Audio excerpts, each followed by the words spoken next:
Yun talaga. Amen. Kasi ligtas ka. Yan. Paano nga ho ba tayo bilang isang mga taong niligtas ng Diyos? Paano natin ipapahal, paano ito yung kaligtasan? Kasi ang ating topic ngayon, no? Ang ating topic ngayon ay confession to salvation. Paano ang kaligtasan? Minsan, di ba yun kasi, no? Yung pagsasabi natin kung paano tayo naligtas. May magsasabi, sumama ka sa akin para maligtas ka.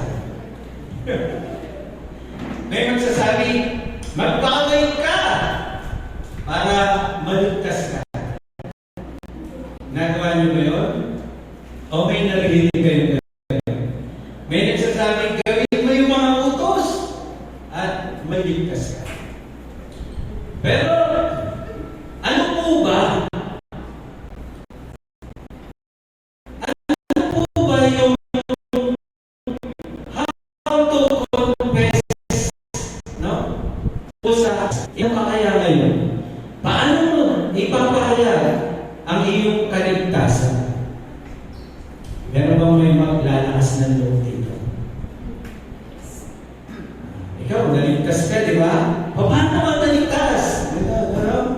Kasi ito ang ating team. Ang ating tema ay ituturo po sa atin yung tama na pag-confess ng ating salvation. Ano po ba yung ating dapat i-confess sa ating kaligtasan?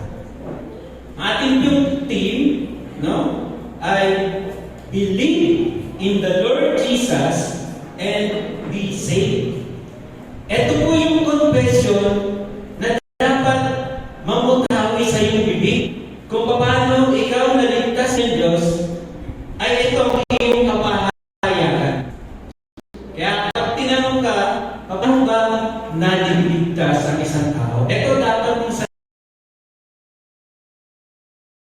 sabihin.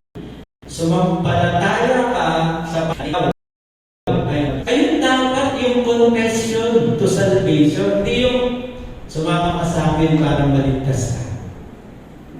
Kasama ba kayo doon? Oh, makabait ka para maligtas ka. Sino ba mabait dito? Sigurado naman mabait yan? Baka pagtulog. Sa litrato daw, sabi ni Sister Mercy. Sigurado namang nakatutupad yan ng mga utos. Hindi, ito po yung turo ng banal salita ng Diyos. No? Paano yung kapahayagan ng kaligtasan? Ito ang tinuturo sa atin ng Bible. Sumampalataya ka sa Panginoong Jesus at maliligtas ka. Ayun po, ito po yung confession to salvation. Tinuturuan po tayo. Sabi po ng ating text, may kita po natin yan sa Bible. Ayan. Tingnan po natin yung ating text sa Romans chapter 10, verse 9 hanggang 10. Sabi po, kung ipapahayag ng iyong bibig, confess, no? Ipapahayag ng iyong bibig na si Jesus ay Panginoon. Yan. At buong puso kang sasampalataya na siya'y muling binuhay ng Diyos. Ano sabi? Maliligtas ka. So ito yung confession to salvation. Ano raw? Mananalig ka, no? Ipapahayag ng iyong bibig na si Jesus ay Panginoon. At buong puso kang sasampalataya na siya muling binuhay, maliligtas ka. Siya ang tao sa pamamagitan ng kanyang puso at sa gayon ay itinuturing na matuwid ng Diyos at nagpapahayag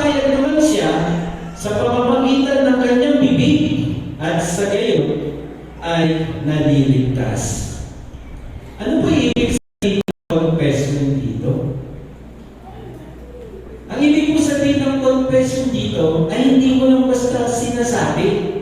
Ito ay nanggagaling sa puso mo, no?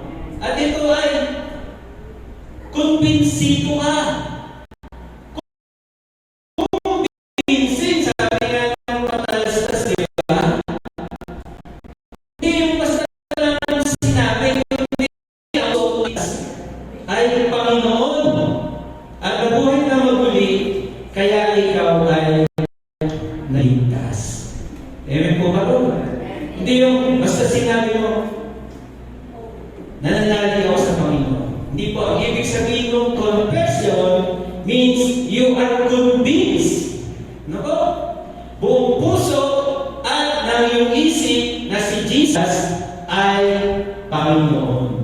Ano po ba ang ibig sabihin, no? Ng verse na yan? What does it say? Ang verse na yan ay nagpapahayag ng confession of faith. No? Ipinahayag mo ang pananampalatayang kanino? Kay Jesus. Hindi sa mabuting gawa, hindi sa grupo, hindi kung kani-kanino, kundi kay Jesus. At sabi, ano naman na ibig sabihin nun? Nasan? Kung pinahayag mo ang Panginoong Jesus ay Lord. Pag sinabi mong Lord, ang ibig sabihin niya, si Jesus ay supreme. Amen? Ayun pa ibig sabihin niya sa Greek. Sabi niya ay supreme and sovereign. Yung mo doon? Yung mo bang siya yung highest rank, highest in authority, that in the name of Jesus, every knee shall bow and every tongue confess that Jesus is Lord. Hallelujah!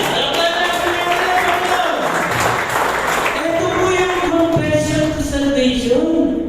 Hindi mo isama ka sa amin para maligtas ka. Hindi yung magpakabait ka para maligtas ka. Hindi yung gawin mo yung mga utos para maligtas ka. Gumawa ng mabuti para maligtas ka. Ang kaligtasan, yung tinatanggap mo si Jesus bilang iyong Panginoon at tagapagligtas.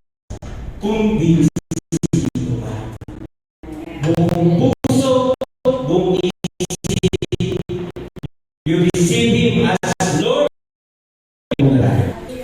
Samahan po kami, Panginoong Diyos, muli sa oras na ito. Dalangin namin, Lord, mangusap ka, Panginoon, sa aming mga puso. Buksan mo, Panginoon Diyos, ang aming matang spiritual. Kaya magluluwanag ka, magnining ka, Panginoon Diyos, sa amin. Upakita namin, Panginoon Diyos, ang iyong supreme, ang iyong sovereignty, Panginoon Diyos. At sa gayon, kami, Panginoon Diyos, ay lubusang magtiwala sa iyo.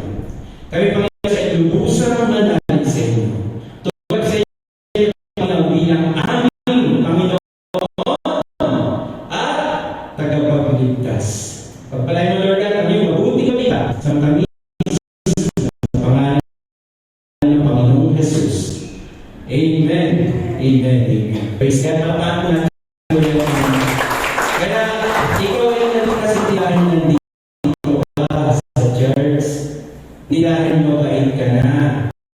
Hindi dahil nakawa ka ng mabuting bagay. Naligtas ka kasi tinanggap mo ang Panginoon bilang iyong Amen. Yan.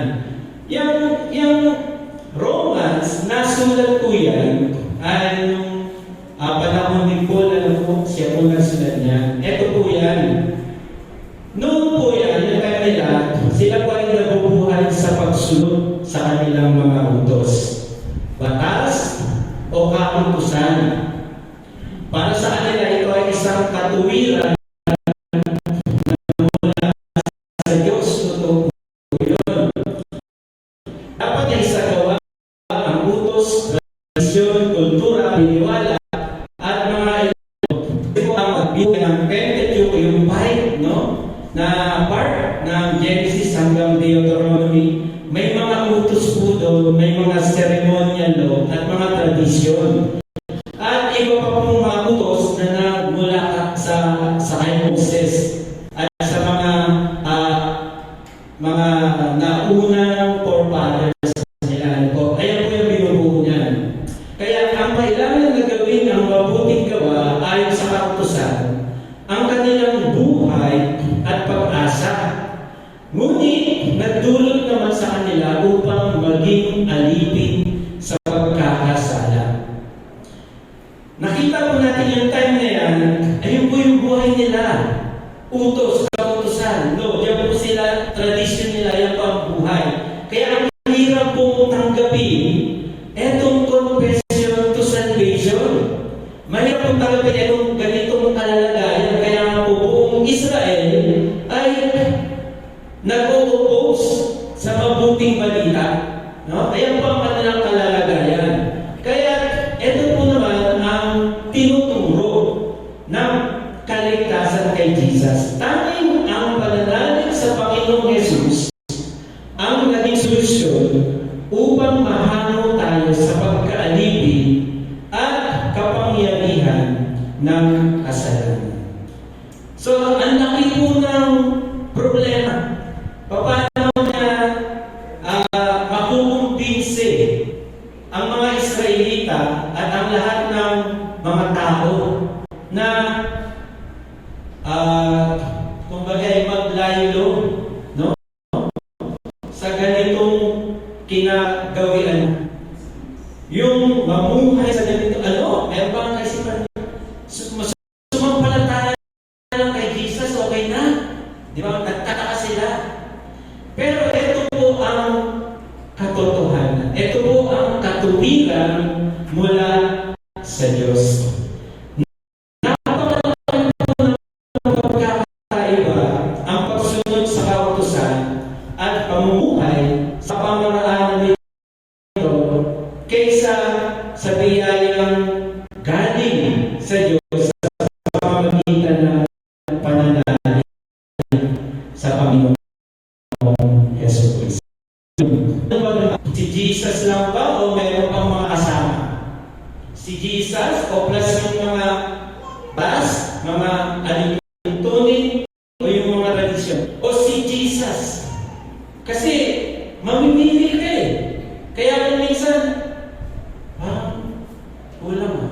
Pero kung ang puso mo ay kumbinsido na si Jesus, sa pamamagitan lang ni Jesus, maliligtas ako. Wala nang iba. Amen. Tingnan po natin. Bakit po kaya gano'n? Tingnan po natin para magkaroon po tayo ng interest. Bakit po kaya ang banal na utos, sinasabi ang kautusan na dati nilang naging gabay nila, nagdulot sa kanila ng liwanag, panandaling liwanag, ay nagdulot sa kanila ng pagkakasala. Yan. Bakit po? Tandaan po natin walang problema sa kautusan. Walang problema sa mga law. Ito ay galing sa Diyos. Ba? At ito ay spiritual na bagay. Ang problema ng tao ay makasalanan. Kaya nga, ang spiritual na bagay ay hindi nakatulong sa isang taong makasalanan sa pamamagitan ng mga batas. Hindi po ba? Kaya ang tao ay naging alipin sa pagkakasala. So may ang dahilan kung bakit binigyan tayo ng batas. Ang dahilan, ang kautusan ay para ituro na ang pagiging matuwid ay batay sa pananampalataya kay Kristo. Kumbaga, ito yung naging pahingas, no? Na nagpapakita na ating pangangailangan na tagapagligtas. Binigay ang kautusan para makita natin ang ating sarili na tayo'y makasalanan. Kasi na si Jesus, kung makikita natin ang ating sarili na matuwid. Ewan po ba ron? Kung nakikita natin ang ating sarili na walang pangangailangan. No, yung kang walang kakulangan. Hindi natin ma-appreciate ang pagliligtas na mula sa Diyos sa pamamagitan ng pananalig kay Jesus kung walang kautusan. Amen po ba, no? Ito po yung palipahindas. Kasi yung mga mata natin, sabi, natatakpan, no, ng mga harang yan. At hindi natin nakikita yung katotohanan. Nakikita natin kasalanan ng sister. Kasalanan ng brother. Pero kasalanan mo, hindi mo nakikita. Pero yung kautusan, hindi yung pagsunod dahil pinapakita yung kamulan, kundi tinuturo ang pangangailangan mo ng tagapagligtas, si Jesus. Ayan mo ba? Tingnan natin. Sa Galatians chapter 3, verse 13 to 14. Ano ba sabi? Tinubos tayo ni Kristo mula sa sumpa ng kautusan. Merong two sides ang kautusan. Ang kautusan ay may pagpapaalala galing sa Diyos. Ayan po ba, no? Pag nagagawa mo yan, wow, praise God, pagpapalaan ka talaga nito. Pero kung hindi mo nagagawa, ano sabi ni Moses? Sumpain ang hindi nakatutupad sa mga salitang nasa loob nito. Kaya masalamat mo, amen? Ano sabi? Sumpain ka. Kaya nga may two sides siya. Hindi lahat ng kapamalaan ng sabi, isa lang nga daw ang hindi mo nagawa, nagkasala ka pa rin. Sa namin ang utos na yun, isa lang hindi mo magawa. Ano sabi? Susumpay ka. Kaya nga, akala natin yung kautusan na yun na spiritual ay makakatulong sa kanila, subalit nagdulog sa kanila ng mapahamakan. Amen. Para itulong sa kanila kanilang pangangailangan, kailangan nila ng tagapagligtas. Sabi ko rito, siya ay sinumpa para sa akin, sapagkat nasusulat, sinumpa ang bawat ibinibitay sa punong kahoy. Si Jesus po yun.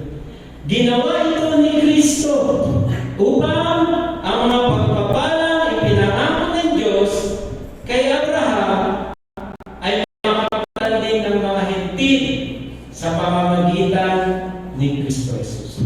At sa pamamagitan ng pananalig ay matanggap natin ang Espiritu ipinangako ng Diyos. Ito po yung maganda rito. Ang kautusan na espiritual at sa pamamagitan ng pananalig natin kay Jesus at ginawa niya sa krus ng Kalbaryo, tayo ay nabuhay sa espiritual na pamumuhay. Sa gayon, tayo ay makalungan niya makasunod ayon sa nais ng Diyos. Amen po ba ron? Nakita po ninyo ano? Meron pong dalawang side yan. Hindi mo laging nagagawa, pero kadasan lagi pang nagkakamali tayo. Amen? Subalit, salamat kay Jesus. Meron tayong kaagapan, meron tayong kasama upang tulungan tayo na makasunod ayon sa kalooban ng Diyos. Kaya nga, napaka-importante yung Old Covenant at saka yung New Covenant. Tandaan niyo, Old Covenant nagpapatungkol po sa Jesus at yung New Covenant nagpapatungkol sa kaganapan tungkol sa Jesus. Isa pa po yung Galatians chapter 3 verse 17. Tingnan nga po natin ang sinasabi. Nakita Diyos sa Tuhan at ipinangako niyang tututunan ito. Ang kasunduang iyon at ang pangako ng Diyos ay hindi mapapawansay ng kautusan na dumating pagkaraan ng 430 taon. Nabasa natin kay Abraham, nangako ang Diyos. Nagkaroon siya ng covenant kay Abraham. Ito po yung salumang tipan. Covenant na naipagkasundo ang Diyos sa pamamagitan ni Abraham. Kaya natin siya, sabi niya, at magsisimula ang bagong komunidad sa pamamagitan niya. Ito yung mga bagong tao na isinila mula sa langit sa pamamagitan ni Jesus. Mga taong niligtas sa pamamagitan niya. So, importante, no? Meron pong pangako ang Diyos. Ang Diyos po ay gumawa ng pangako. At sabi ron, yung kautusan, hindi po niya yun sabi niya, mapapawalang saysay. Yung pangako ng Diyos. Napalaki ang pagkakaiba mo.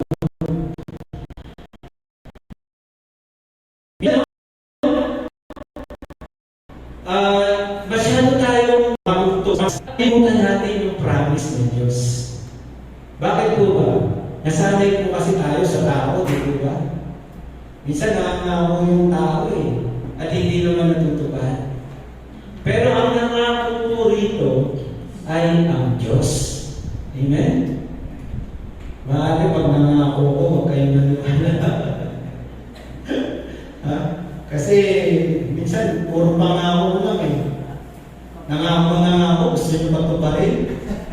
Marami naman kayo. Si Lord, pag nangako, tutuparin niya. Amen?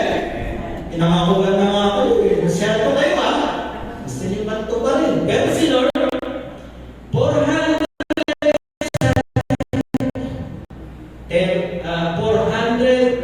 at 30 taon, tinupad niya yung pangako niya kay Abraham. Niligtas niya sa Egypt ang mga Israelita. Amen? Pero ang Diyos po, no? Ay nangangako ng tagapagpapaloob. So, nagkaroon tayo ng confusion, remorse, hindi ko natawa yung kautusan, yung utos ng kasalan, gumawa na naman ng kalokohan. Tao lang tayo, di po ba? Pero ang Diyos ang nangako. Napakalaking pagkakaya mo. Tutuparin niya pag siya po ay nangako. Amen? Amen. So napaka-importante po yun. God made a promise. At sa verse 19, na po natin, pagpapatuloy niya sa iyo. Kung gano'n, anong silbi ng kautusan? Dinala ito upang makita, yung bang mamagnifying glass, yung lumiwanag. Ang anak ng pinangakuan. Kaya po yan sa ibang translation, binhi. Ibig sabihin meron siyang kumbaga inline siya doon sa kanyang lahi. Ito po yung seed ng righteousness, seed ng bagong pagkatao, seed ng isang banal na pagligtas. Ibinigay ang kautusan sa pamamagitan ng mga anghel sa tulong ng isang tagapamagitan. Kaya ito ay isang bagong community of God. Ano po? Mga taong kabilang sa sambahayan ng Diyos. Last verse, sa verse 24, tingnan mo natin.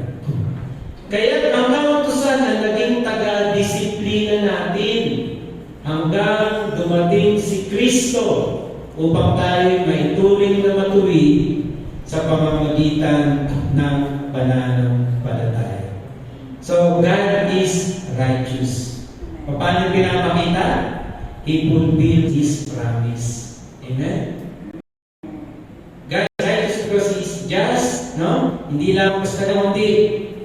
Just righteous siya kasi tinupad niya ang kanyang pangako sa pamamagitan ng Panginoong Jesucristo. Kasi ang kautusan, papatayin ka niya. Amen? Hindi ka niya nililigtas. Pero ang Diyos, ililigtas tayo sa pamamagitan ng Panginoong Jesucristo. So, Jesus, una, tandaan natin na yung ating pag-usapan ngayon, dapat ka sumampalataya sa Panginoong Jesus para maligtas. Bakit? Jesus is Lord. He is supreme and He is sovereign. Next slide, brother. Tandaan po natin yan. Jesus is Lord. He gives us authority. Amen. Praise God. Talakpan nga po natin. Sabihin lahat ng nananalig kay Jesus, tiyak makakatamo ng kaligtasan. Lahat ng merong kumbinsido siya, ina-acknowledge niya, no? Tinatanggap niya ang Panginoong Jesus na kanyang Lord and Savior. Sigurado, maliligtas.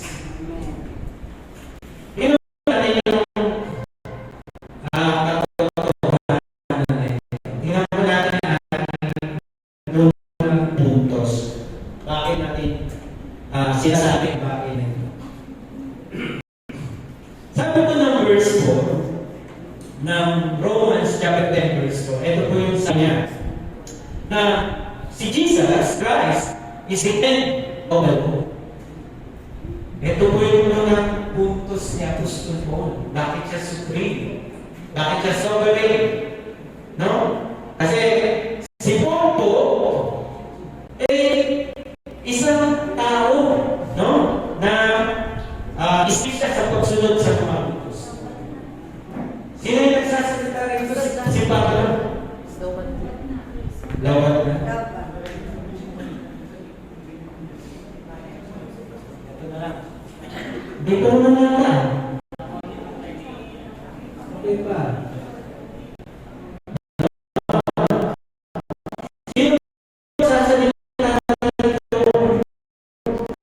Si Apostol Paul. At nung napanahon nila, sabi ko na uso yung mga batas, uso yung pagsunod ko.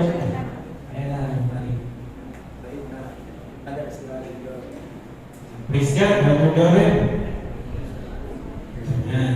Sabi, si Jesus, yung hangganan ng kautusan. Pag sinabing may hangganan, may limitasyon. At sabi ko, pag mayroong limitasyon, parang may wala lang. Praise God. Hallelujah.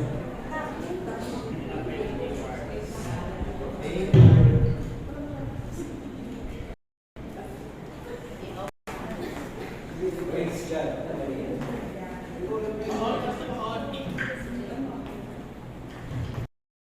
Amen. Thank you po.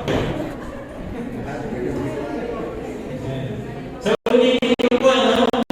Ito po yung unang points, no? Sa ni Apostol Pablo. Sabi niya, ang kautusan, no, ay mayroong limitasyon. Dahil dumating na si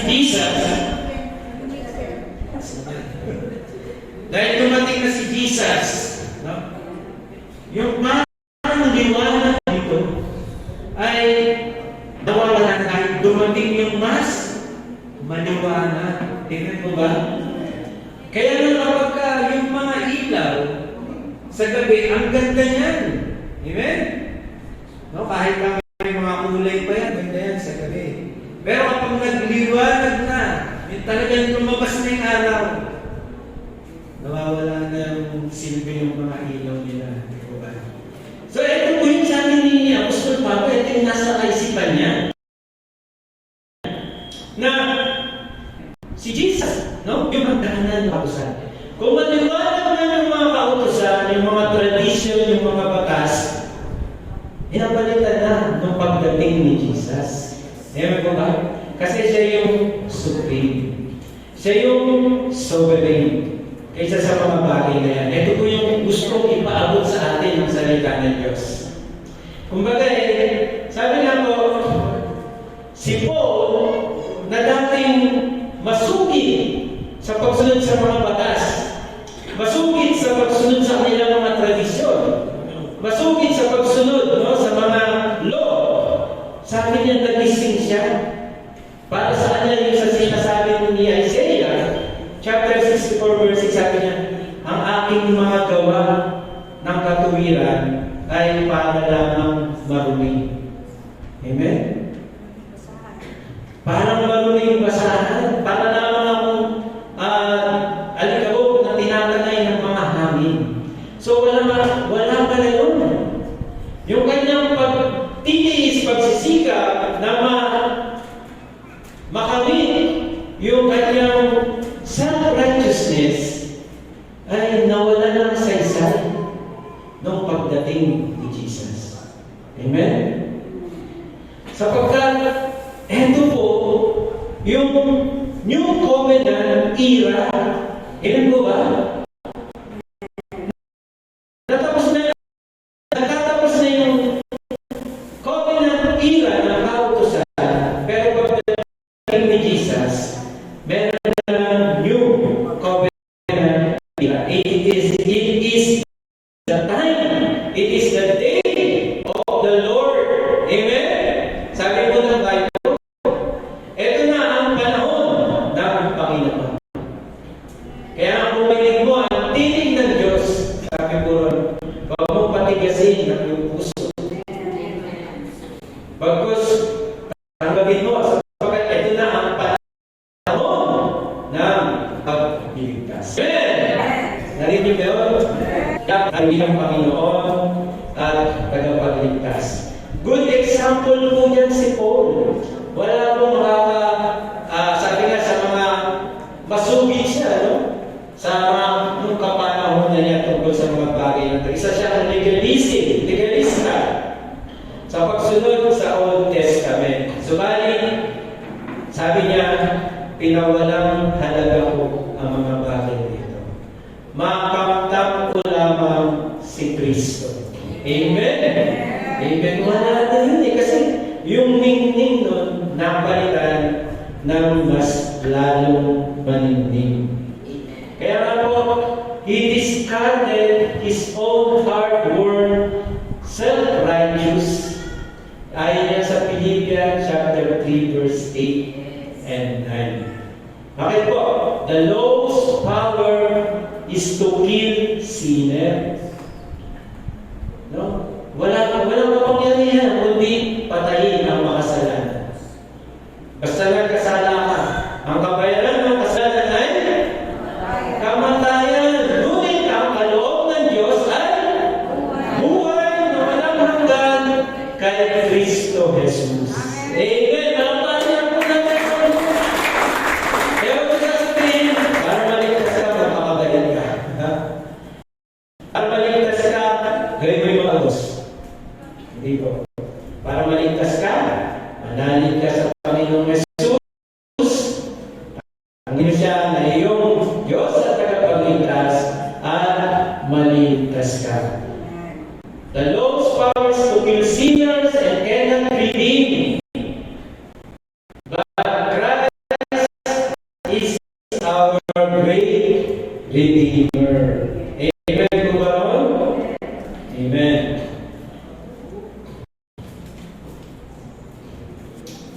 Natandaan mo ninyo, no? Yung law, nawawala yung hindi. Kaya kailangan talok si Moses. Kasi nahiya siya. Ganun din po yung mga kapag gagawa yung mga utos, tatanong niya. Nag-keep secret mo sila. Akala walang nangyayari. Kasi doon nakatuon. Pero, sabi nga po, kung maniningningan tayo ng ningning ni Jesus, mahayag ang mga bagay-bagay. At sa gayon, tayo ay maliliwanagan. Amen? Hindi sa pagsunod ng kautusan, kundi sa lubos na pananalig sa Panginoong Jesus.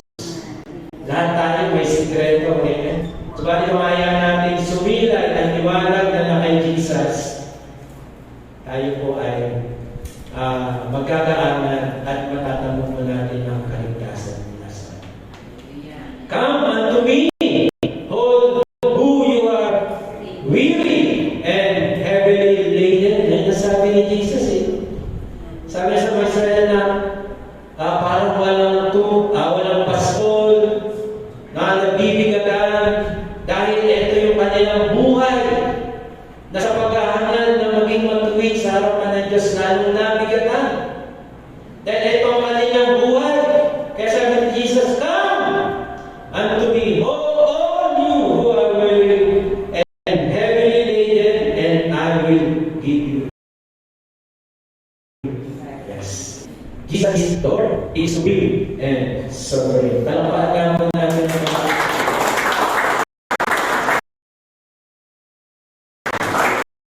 liligtas ka ng Panginoon. Yan? No? Tapat ang Diyos. Sige mo, next po. Tingnan natin yung pangalawang points ni Apostol Paul. Sabi niya, dahil ito po ay new era, new covenant, it is the day of the Lord. Mas mabuti, mas may importante yung word of faith in Christ. No? Yung po bang mga paghahayag tungkol kay Jesus. Kasi po, parang ano po yan eh.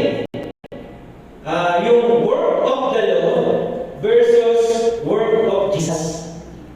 Minsan yung ano natin eh, na maliligtas tayo sa mga gawa sa kautusan. Sino ba mga pagligtas?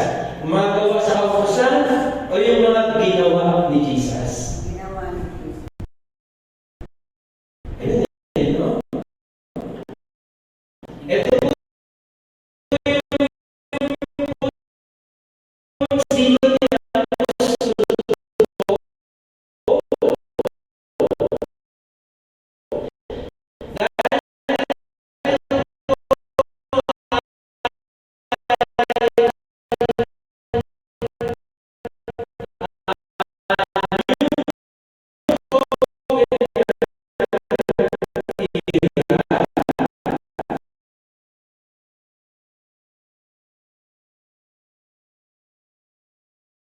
para maligtas ang tao. Sa Romans chapter 10, verse 6 to 11 po natin yan makikita. Gospel means good news. It is the proclamation of the forgiveness of sins and sonship. Ito yung pagproclaim, pagdideklara, no, ng pagpapatawad ng Panginoon at pagiging mga anak ng Diyos sa pamamagitan ng Panginoong Hesukristo. It is not only a message of salvation, but also an instrument which the Holy Spirit works. Amen? Andun po kakabahagi ang banal na Espiritu Santo na umaabot sa atin. No? Yung po bang talagang na pumapasok sa ating buong pagkatao. Kasi tayo ay nilikha ng Diyos na nilagay niya yung kanyang utos sa ating mga puso. Ngayon po ba? Tayo ng buhay. At ito yung banal na Espiritu ang nagre-reach out dun sa atin upang tayo ay tawagin ng Diyos. Amen? Upang tayo ay abutin ng Diyos. Kaya nga, from the beginning, when Paul into sin, until today, the good news was proclaimed. Amen po ba? Mula pa noon, si Jesus ay ipinapahayag na darating na tagapagligtas. Sa Genesis 3:15, sabi po ron, ang babae, no, ay manganganak at ang bini niya tatapak sa mga ang bini niya tatapak sa ulo ng ng kanyang kaaway. Amen po ba? At sa Genesis chapter 12 verse 3, ang pagpapala sa kanila ay pagpapalain. Sa Genesis 15 verse 5, sintabi, no, nag-between sila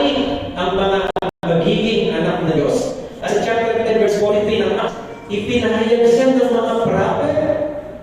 At sa Romans chapter 4, ito po yung new community of God. Dahil sa covenant niya kay Abraham at sa binhi na lahat na natatanggap kay Jesus. So, gospel is the proclamation of forgiveness of sin and sonship with God. So, the more you give yourself to the gospel or listen to the word of God or good news, according to Jesus, you will get to have faith. Amen po ba? Habang nakikinig ka, tinatanggap ang salita ni Diyos, lalo ka magkakaroon ng lubos na pananampalataya sa Panginoon Hesus. Sa gayon, maliligtas ka. Amen po ba? Ang gospel ay nag-a-appeal sa ating conscience. Amen? Hindi kaya ng law, hindi kaya ng kautusan. Ang nangyayari sa atin, remorse and confusion. Pero ang mabuting balita, nag-a-appeal siya sa atin. Amen? Kasi mahal ka ng Panginoon. At ito ang mabuting balita ng kaligtasan para sa iyo. Kaya nga minsan nasasabi ng ibang tao, teka muna, hindi pa ako ready. Kailangan ko muna magpakabait. Baka hindi na dumating yun. Ano? Baka hindi na dumating yun. Hindi po yun eh. Minsan ganun eh. Pero bilang mga Christian, at naniniwala tayo sa kaligtasan kay Jesus, sa pamamagitan ni Jesus, napaka-importante to share the gospel. Amen po ba? Gumagawa po ba tayo ng paraan para maligtas sila? Paano paraan? Kailangan marinig nila ang mabuting balita ng pagliligtas. Sino ba bubukas sa bahay dito para magpa-Bible study? Meron ba? Meron ba? Sino ba gumagawa ng paraan para makarinig ang iba ng mabuting balita? Gusto natin baligtas ang iba, pero sabi nga paano sila sasampalataya kung walang mga makikinig, makakarinig? Paano naman sila makakarinig kung walang mga ngaral? Paano naman mga ngaral kung walang sinusugo? Yan po ba ron? Kaya nga po, importante, makinig ka ng makinig. Kasi ang pananampalataya ay nagmumula sa pakikinig ng salita ng Diyos. Kaya po ba ron? Hindi ka magkakaroon ng pananampalataya kung susundin mo mga utos. Amen? No? Hindi ka magkakaroon ng pananampalataya kung mamumuhay ka sa sabi-sabi ng tao na kailangan sa mabuting balita tungkol sa Panginoong Hesus Kristo. Amen. The word will not return void. Amen po ba? Because Jesus is supreme and sovereign. Hindi man nung araw na yun na nag-Bible study ka, ay tinanggap niya agad si Jesus. Hindi yan sayang. Sabi po ni Jesus, darating ang time, no? Ito ay makakabuti para sa kanya. Kaya, mag-share ka ng Word of God. Amen mo ba? Amen. Ha? Umayo ka. Mag-share ka ng iyong pananampalataya tungkol kay Jesus.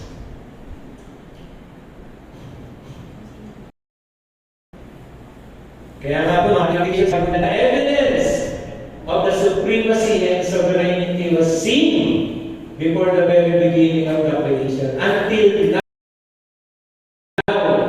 and the kingdom reign of Jesus Christ. Amen po ba? Marami pong tao kasi ngayon na parang hindi na kailangan kaligtasan kasi matuwid ka rin. Hindi ako nagnanakaw. Hindi ako nagsisinungaling. Huwag sana ako.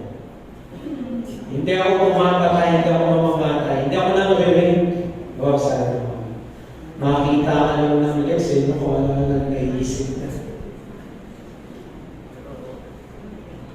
Kaya nga, sabi nga ni John the Baptist, sabi nga po, wala nang taong matuwid na hihigit pa sa kanya. Namuhay sa bundok para mawala sa kasalanan. Kumain ng pagkain na malinis at walang mga halong kemikal na bawal na ayon sa tradisyon. Inilayo ang sarili sa mundong makasalanan. Pero sabi niya, ako ay mababa. Jesus ang mataas. Amen? No? Ano naman si Jesus? Ginagalang siya ng tao sa ako ang mababa at si Jesus ang mataas. Amen po ba? The works of the law versus the works of Jesus. It is your word of faith in Christ Jesus ang importante. Amen po ba? No? Hindi yung mga bagay na gawa ayon sa kautusan. Sa pamagat si Jesus po ay supreme and sovereign. He can save us. Amen po ba? Palakpakan natin po. He is the same yesterday, today, and tomorrow. Amen? Siya yung darating. Amen. Praise God. Next slide po, brother.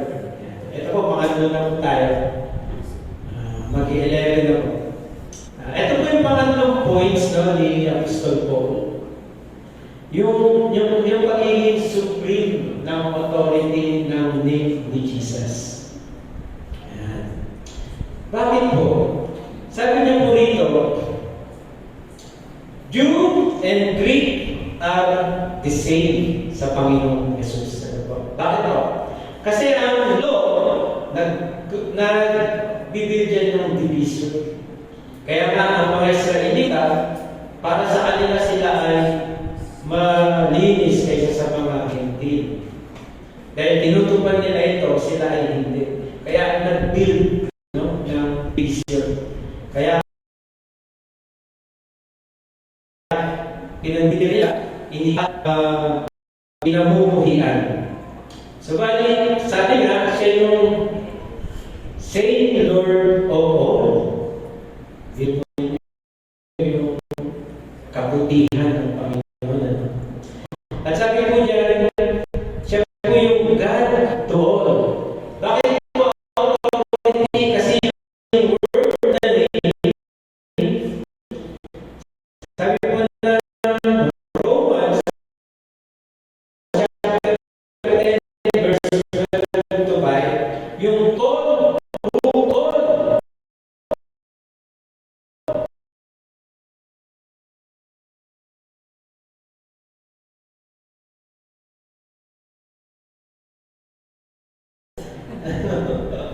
kilala ba si Major? Dito yung kanyang supreme authority nung kanyang pangalan. Kaya sa is good to all who have hope in His name. Yan. Yan. Whoever begin worship. Yan. Yung worship, ito yung pag-acknowledge mo, pagkilala mo sa kanyang pangalan. Yung worship natin, kanina, kumakanta tayo patungkol kay Jesus. Ito po ba? Kaya masarap umawit. No? Iniayag natin, kinikilala natin yung kanyang otoridad sa ating buhay ng tagapagligtas. Kaya na, whoever will give worship to the name of the Lord will get salvation. Ano ibig sabihin nun? Wino-worship mo si Jesus, ibig sabihin siya ay Diyos. Amen? Sabi ni Paul, ito po ay galing po sa Old Testament. Inano niya, whoever worship the name of the Lord will get salvation. Wala pong iba na nagsasabing sambahin ako. Maging ang mga anghel, nung lumuhod, no? Nung lumuhod yung anghel, si Jan, sa anghel, sabi niya, nakakita mo akong sabay tumayo ka. At parehas lang din ako naglilingkod sa Diyos. Amen? Pero sabi rito, whoever will give worship to the name of the Lord will get salvation. His name is supreme. Amen? Yung pangalan ni Jesus ay supreme and sovereign. Kaya nga siya po ay Diyos. Ano po ang kahulugan nito? Ano ang relationship nito sa verse 14 hanggang 15? Kung walang mga ngaral, walang paano sasampalataya sa Kanya, paano tatawag kung hindi sila sumasampalataya? At paano sila sasampalataya kung walang maririnig? At paano sila makakarinig kung walang mga ngaral? Ano pong relationship tungkol sa bagay na ito? Ang relationship po nito, sinabi pa, yung mga paa nung nagdadala ng mabuting balita ay napakaganda. Bakit po?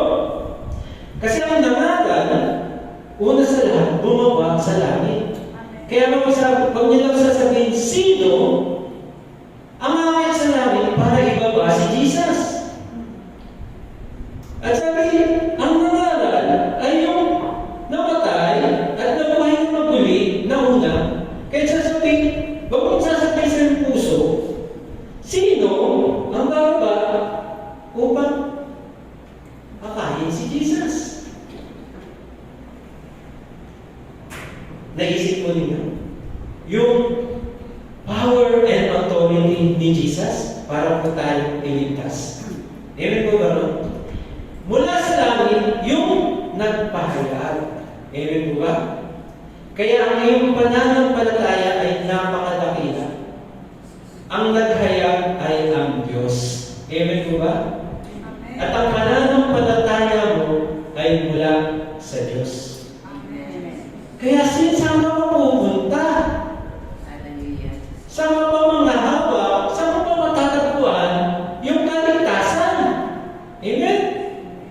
Hindi sa grupo, hindi mo kanino, kundi sa Panginoong Jesucristo. Palapatan natin yung Panginoon. Tingnan po natin yung mga verse. Ano ang sabi ng Hebrew? Yan. Kaya nga, dapat lalo natin panghawakang mabuti ang mga narinig natin upang hindi tayo maligaw.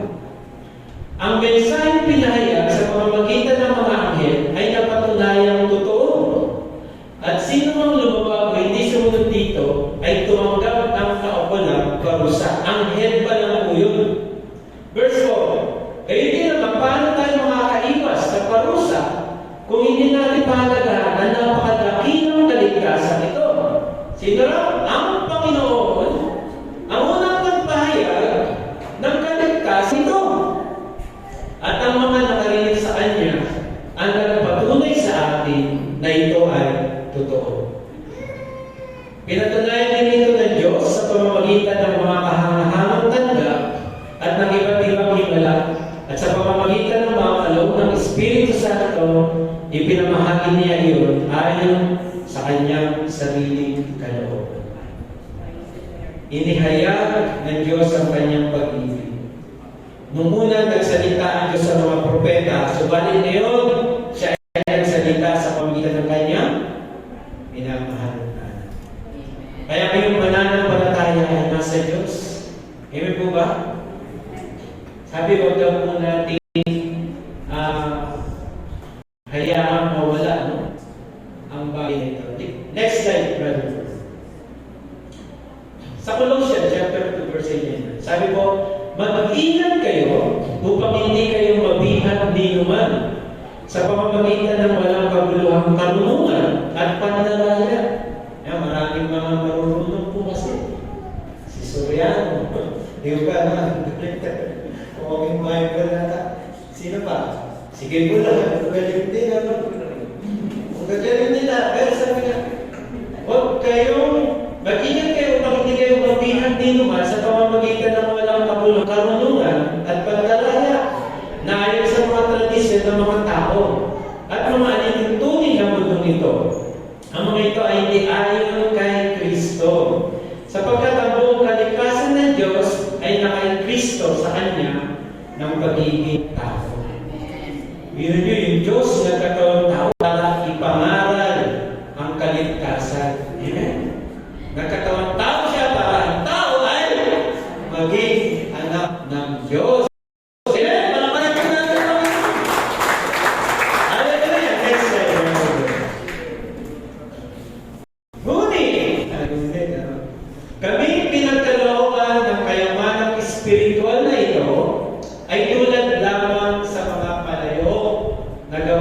munti, upang ipakilala na ang dakilang kapangyarihan ito ay sa Diyos at hindi sa amin.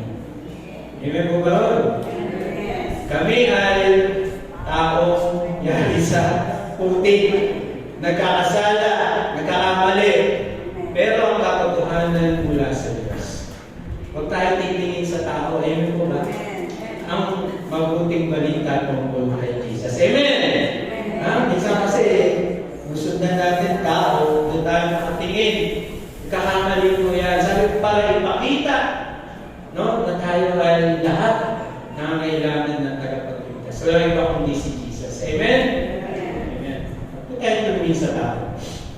Sige po, conclusion na po tayo para... Sabi po, ang Panginoong Jesus, ang tiyak na makapagligtas sa iyo. Walang sino man, walang anumang bagay, walang ibang kapamaraan na makapagligtas sa tao, kundi siya lamang. Amen? Amen. At ito ay matutupad sa lahat ng tumatanggap at mananalig sa kanya ng buong puso. Siya ang nagmula sa langit, siya ang unang nabuhay ng mabuli sa kamatayan, at siya ang pabilinto upang maghari magpakailan. Amen. Sa silong ng langit, ang kanyang pangalan na binigay, ang suma, ikaligtas ng tao. Pagpalain mo tayo ng Panginoon. Dahil sa Lord, amen. Thank you po sa ating mag-report.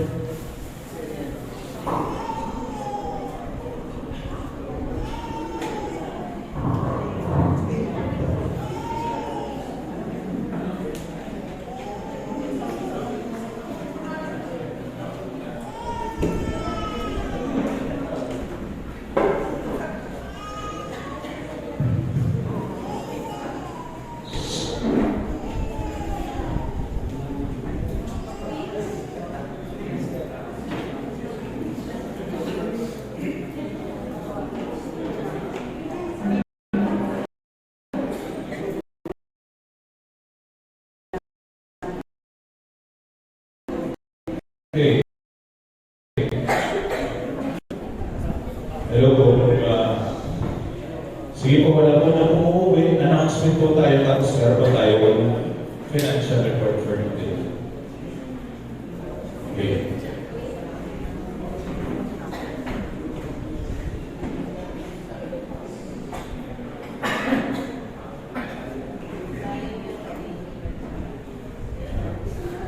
Okay po. So, every Wednesday pa rin po ang ating meeting service.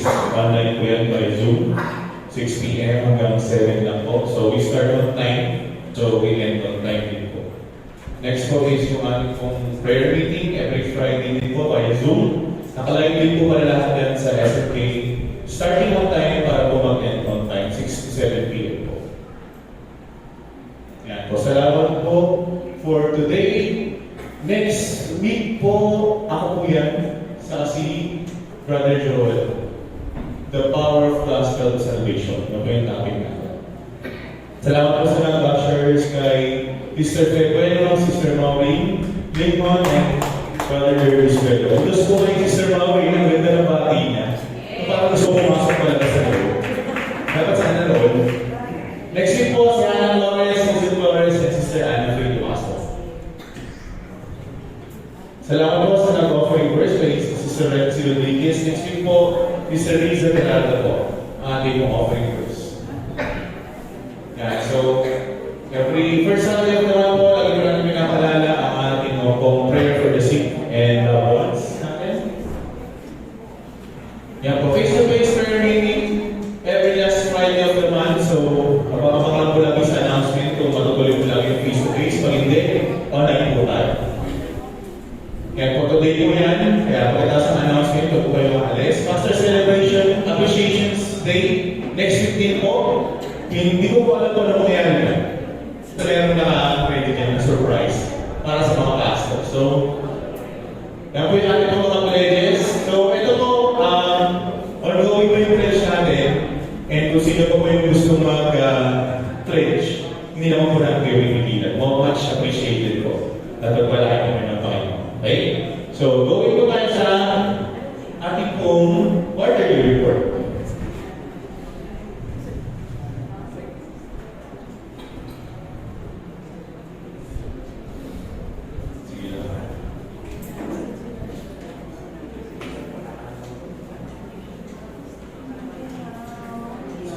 Basta subukan ko to.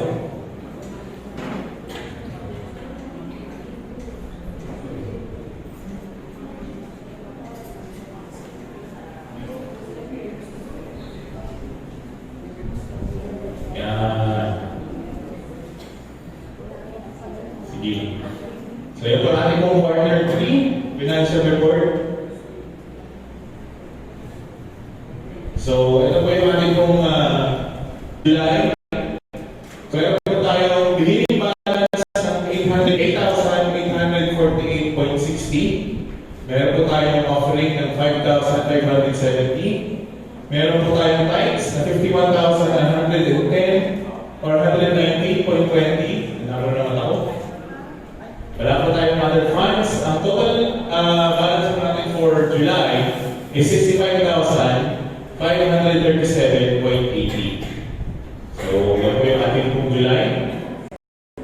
Ito po yung breakdown for our income tapos yung expenses natin. So, the revenue natin, total tithes and offering of 56,689.20 plus beginning balance po na 8,848.60, a total of 65,537.80. Tapos meron tayo mga discretionary funds, yung ating pong 10% of the tithes, 10% of the offering, 5% of net income plus HIP.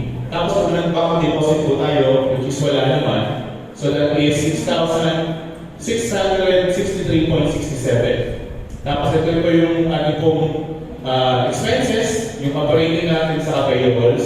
So 50,000, sa operating natin 50,598.64. And yung payables na natin is 4,430. Total of 55,028.64 po yung ating pong expenses for July. Ang ending balance po natin ng July is 3,845.49. Yung ating pong outgoing details, so, yan po, wala naman pong significant yan, kahit po kami lapitan, or ano. Pero wala naman significant yan masyado. Ang lagi po kami natin dyan is yung ating pong honorarium na regular naman po. Honorarium natin is 5,000 or maabot siya ng total of 23,894 the month. Tapos, ang ano po natin dyan is yung miscellaneous na all 8,000 plus is yung ano po ano meron dyan? Basta ko na yan? Aircon maintenance. So, pinagpalinis po tayo ng aircon. Yan po yung medyo nagtano sa chunk ng miscellaneous natin. So, ito po yung other natin na ano, wala na akong pinagbago. Yan po yung malaking chunk for July. Okay? May questions po ba? Bago tayo mag-August. Okay po. So, going for August, ang beginning balance natin is 845.49.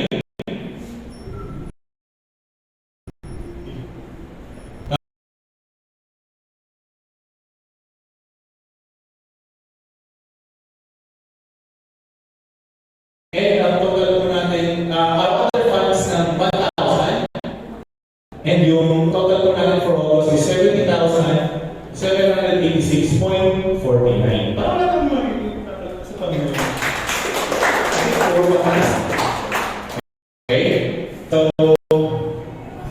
yan po. So, ito po yung ating pong mga revenue, discretionary funds, and expenses for all. So, yung po na tithes and offering, tithes and offering po is mga 65,941. Beginning balance and other funds, total po niya is 4,845.49. Pag pinasama niyo po, ang total pong revenue is 70,786.49. Tapos, discretionary funds po ulit na 10% of the tithes, 10% of the offering, 5% of net income plus HIP. Tapos kung may ibang deposit po, which is wala po ulit, it's a total of 7,594.10. Total expenses po natin for operating and payables. So operating po, 49,796.46. Payables po, 4,430. Total of 54,296.46. Ang ending balance po natin for August is 8,000. 965.93. So, ang ating pong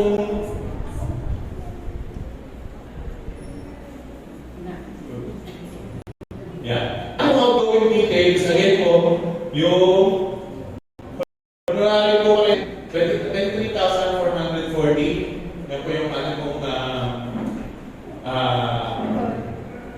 basta, yun yun. Tapos yung miscellaneous po ulit, malaki siya kasi dito po yung ano natin, yung mga surrendering, yung care, yung in-invite natin as family aftercare, tapos nagpa-group po tayo. Yan po yung sa August natin. So yun na po, yun na po ulit yung malaking chunk for yung sa honorary po ay miscellaneous. Okay, any questions po bago mag-September? Thank you. So September po, page balance of 8,065.93. Offering po of 8,810. Tithes of 88,487. Wala pa rin po kumakalang. Oil 50. Meron po tayo funds sa 1,100 for a total of 107,363.43 po for September. Bukas sa green bear, tumataas na yung operating. Very much na. So, ayan po ulit, revenue, discretionary, and ating pong expenses. So, total tax and offering of 97,297.50. Beginning balance other funds of 10,065.93 for a total of 107,363.43. Yung discretionary funds po ulit is represent the tax, offering, and 5% of net income plus HIP. At meron po tayong bago deposit na 20,000 pesos. So, total of 20,729.65. Ating mga operating and payables expense is 51,212.32. Payables po of 4,430, which total of 55,042.32. Ang ending balance po natin for September is 20,991.63.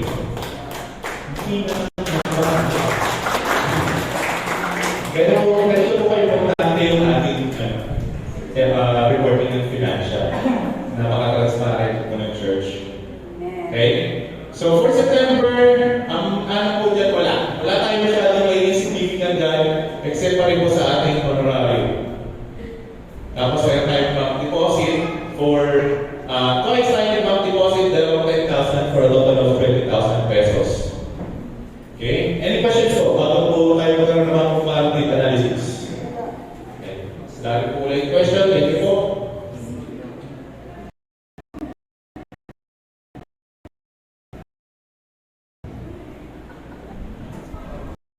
Pinag ba sa ulit? Okay. Yan. Sama po yung third quarter.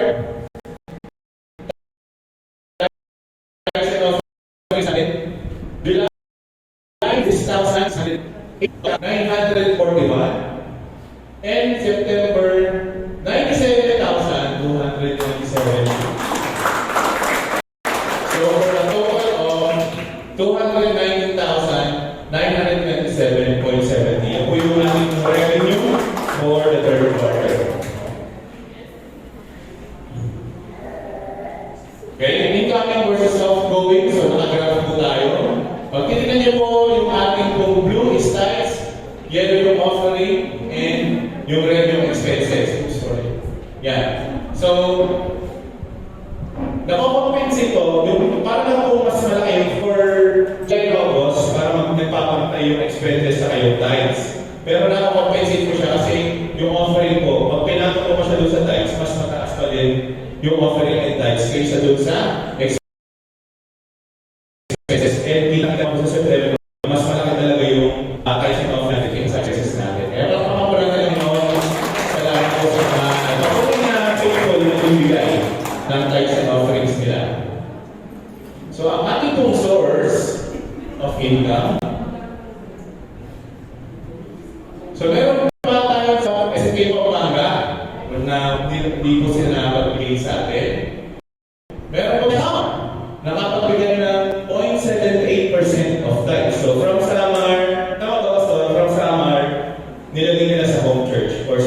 which is the SMK Marikina. And 99.22% is from SMK Marikina. Yan po yung source of income natin for SMK, ako po ng SMK.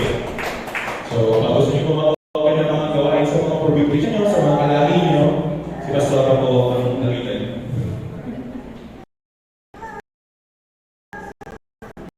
Okay? So, sa first third quarter, touch of expenses. So, from January to September. So, meron na ito po tayo sa isa-isa, yung total na lang. From January to September, total types of 59,000. Sorry, 509,286.70. And offering of 68,185. At offering ng expenses po natin for January to September is 523,060.05.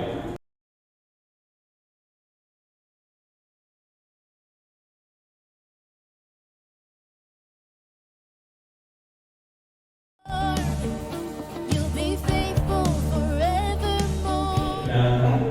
Pagpili sa Panginoon at naniniwala din po ako na pag nag-ibigay tayo, ganun din po or mas marami pa ibalik sa atin ng Panginoon. Okay?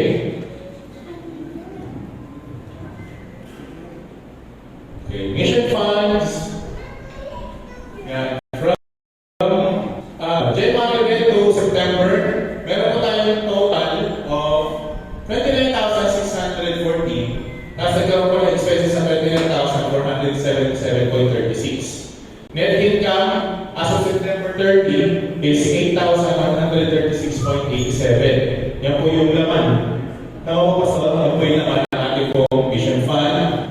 Pero ito po yung total niya talaga. As of October 1, from 2024, October 1, 8,136. Tapos meron po siyang yung fund natin for the mission fund na doon lang siya. 2023 last year is 37,501.84 for a total of 45,638.71. Yan po yung ating pong naka-ready or pwedeng maging gamitin for mission exposures or kung ano pong pwedeng gamitin for mission. Are you ready? Wala sumagot. Basta easy na rin. Pag gusto niyo po mag-airplane, basta may tissue pair. Pwede yan. Di ba sa Serbian? Wala siya. Car funds po natin from January to September, meron po tayong total of 29,614 from the 5% of the tithes and 10% of the offering na 6,644.50. Expenses for 12,333. Net income as of September 30, 23,925.73. Ang total car fund po natin is from September to from October 2024 tapos yung last year na 2023. Pag-pay-cash niyo po siya 496,805.46. Kung may mabibili na po na brand new, pwede na natin bilhin. Pero walang ganyan talaga. So, more pa para sa Panginoon. Mamamatay na doon sa naman ng kotse. Abangan na natin yung MRT, kung ang Bulacan, mas malapit na lang sa Pampanga. Yan po yung natin po cashing back. So, ang cashing back po natin is 651,479.77. Yan po yung nasa cashing back na total. Pero, ito po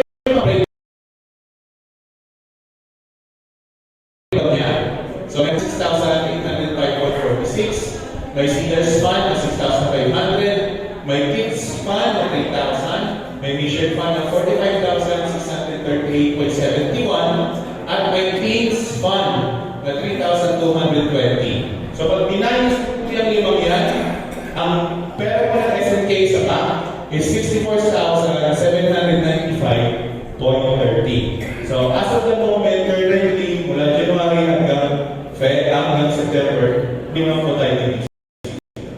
We are still operational sa pagpapalala ng kaya maraming po salamat sa inyong patuloy na ibigay sa church at sa Panginoon.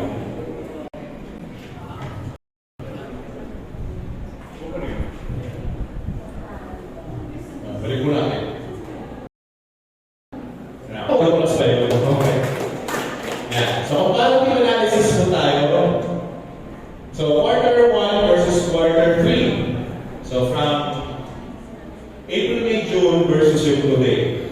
So ang tax po natin ng quarter 2 is 193,290.50. This quarter po, 196,827.70. Offering po quarter 2, 22,090 pesos. Offering ng quarter 3, 23,100. So from tax, quarter 2 versus quarter 3 is 1.83% increase.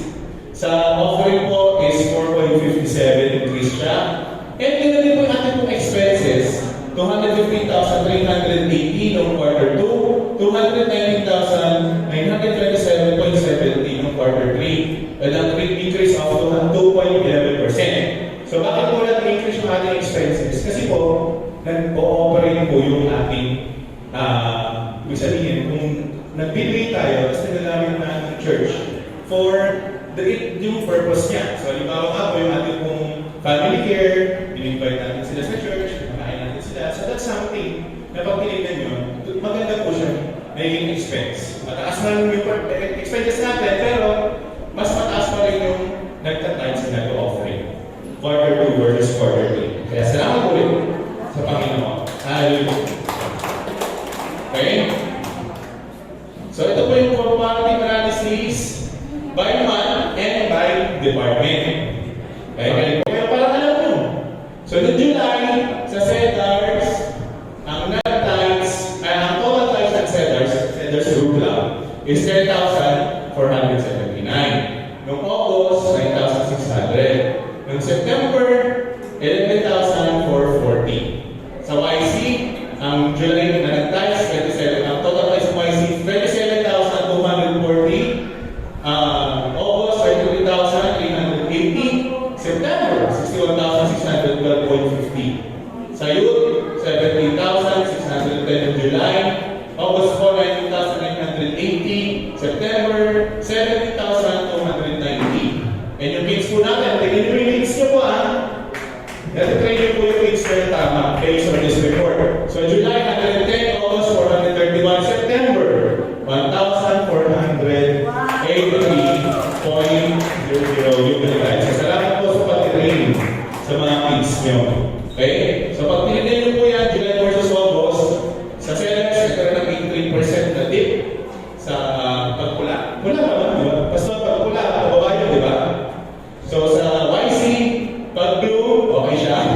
22.54. Sa youth din, ganoon din po, 13.48 increase. Sa kids, 291.82% from July versus August. Pag August versus September, nag-increase po ang Cedars na 19%.17. Yung YC po, 84.58%. Tapos regional dip, yung ngayon, negative 13.45. And yung ating po mga kids, ating is also 140%. Kaya salamat po sa pag-train na po mga anak na magbigay sa gawain ng Panginoon. Okay, givers growth po. Ito po ay base sa attendance natin na sinusulat dun sa libro.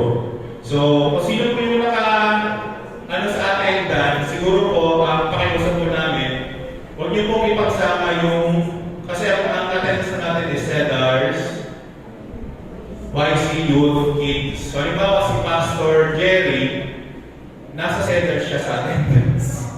Kasi nakalagay kasi doon, Pastors and Cedars. So, pakiusap po namin, kung ano po yung kahit pastor kayo, kung Cedar kayo na Cedar. Pero pag Cedar kayo na pastor kayo na YC, sa YC siya ilalagay. Okay po? Tapos kung in down, halimbawa, ito po sila dito, nasa Cedars pa siya, or YC, or yun ba siya, tanong na lang po sa mga elders or sa mga pastors para alam po natin. Okay? Bakit po po nasasabi yan? Kasi pag tinignan mo po yung attendance ng givers natin, hindi po nagkakalagay yung Cedars sa kanyang offers, parang 15 na 19 siya.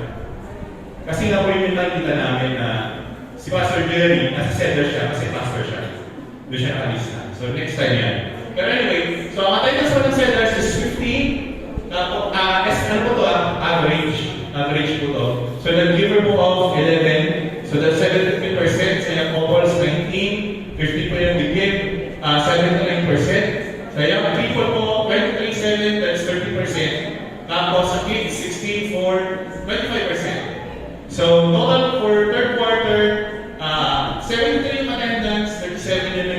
bibigay tayo sa offering, 51%. And coming from 49%. So, nag-increase pa rin siya. Pero yun nga, medyo hindi siya ganun malaki. Based on givers growth po siya. Okay? So, kung paano ba natin si Steph, quarter 1, quarter 2, quarter 3, set 16, yung end po tayo, yung giver diba tapos lang?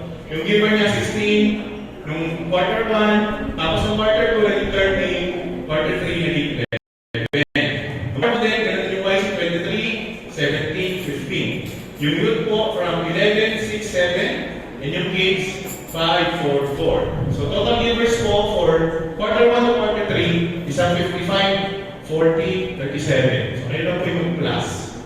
So yan po yung mga total givers natin for 3 quarters. Okay po? At yan po. Nagbigay sa akin ng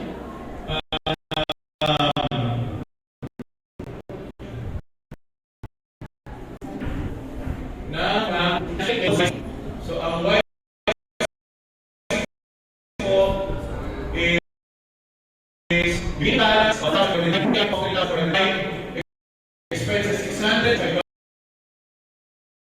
500 so 6,000 so ang fund ng is 100. Meron din po sa intercessors beginning balance alam sila pero nagkaroon po sila ng income for 1,157 nagkais po sila ng 115.72 kaya pero ang intercessors is 1,041.48. So, kakamustahin ko lang namin yung youth and Cedars group.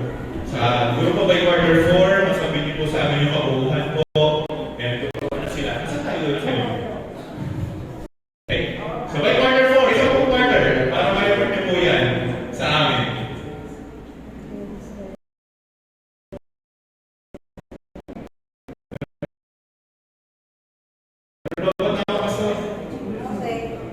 Okay. So, SME projects po natin, average. Ito po tayong targeted na 225,250. Naka-pledge na po tayo ng 116,000. Wala na po tayo ng 109.250. So, meron na po tayo mga nabili dyan.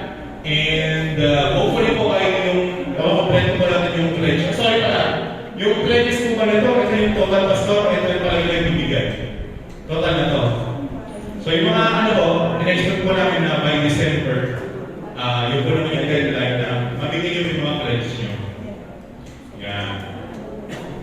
Yan po may mga paid na sa pledge nila. Palpa po lang yung Panginoon. Yan. Again, gusto yung mga pledge, hindi naman yan kung ano po yung amount. That is kung ano po yung maiutot sa puso nyo para sa Panginoon, para sa gawain ng Panginoon. Okay po?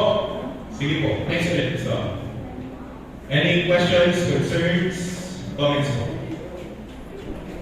Going once?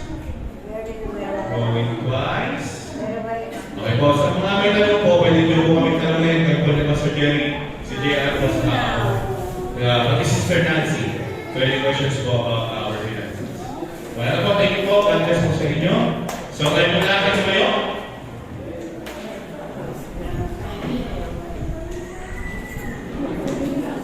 Salamat po sa pag-stay. Let's pray. Sana yung aking asawa maganda.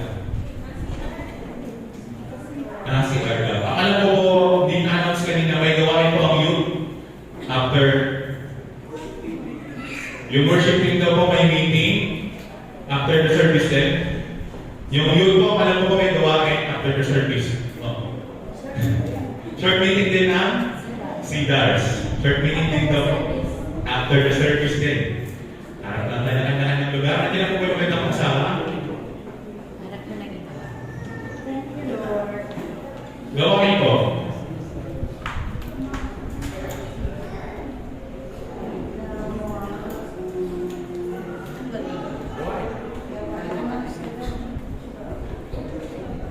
Okay, hindi ko po alam kung sino po ang magiging after the service na host. YC or youth?